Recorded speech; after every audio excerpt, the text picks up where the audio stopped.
Cette fois-ci, Obama aura attendu 40 heures après le début du blocage pour ouvrir le dialogue avec les républicains. Et chacun des deux camps continue à rendre l'autre responsable, constate de son côté le Chicago Tribune, tandis que USA Today, faisant référence au titre d'un western qui avait jadis...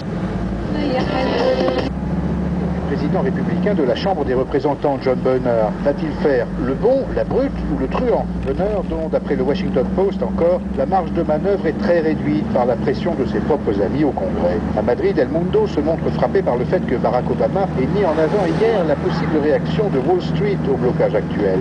Il joue sur la peur des républicains à l'égard des milieux d'affaires, analyse-t-il.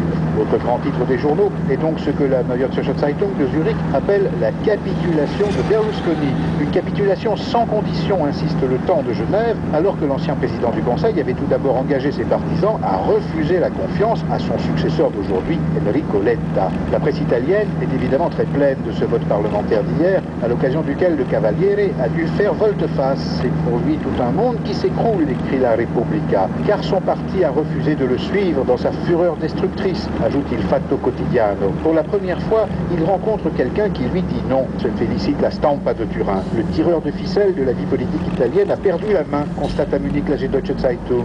En France, enfin, les quotidiens reviennent sur le Conseil des ministres d'hier, qui a vu le président Hollande rappeler ses ministres à la cohésion après la polémique. Ses collègues écologistes à propos des Roms, tout en se gardant bien de trancher sur le fond.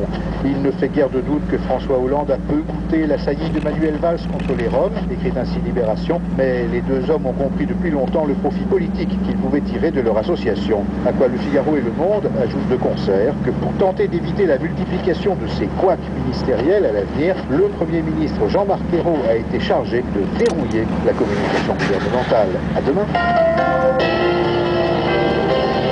Le 6-9, Christophe Godineau.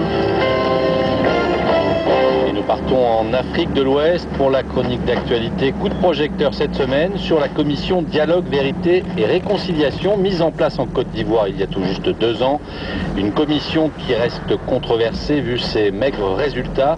Alors où en est-on de la réconciliation en Côte d'Ivoire? À Abidjan, Aurélie Fontaine.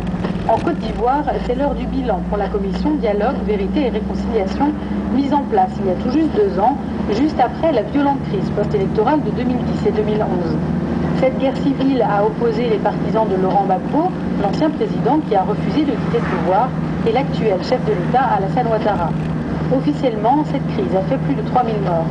Un bilan plutôt controversé pour cette commission, les médias, les citoyens et la société civile critiquant sa lenteur d'action et les montants d'argent injectés dans cette organisation sans que 2 ans après il n'y ait de résultats tangibles. Des commissions locales ont été mises en place cette année dans les quartiers de la capitale les plus touchés par la guerre civile. D'autres commissions ont été installées en février et en mars dernier dans 11 villes du pays. L'objectif est de recueillir les témoignages des Ivoiriens victimes de ce conflit puis d'en tirer un rapport. Le résultat de ce travail n'a pas encore été rendu public. Et du côté de la commission, on explique que réconcilier les Ivoiriens ne peut se faire en 2 ans, tant il y a eu d'atrocités.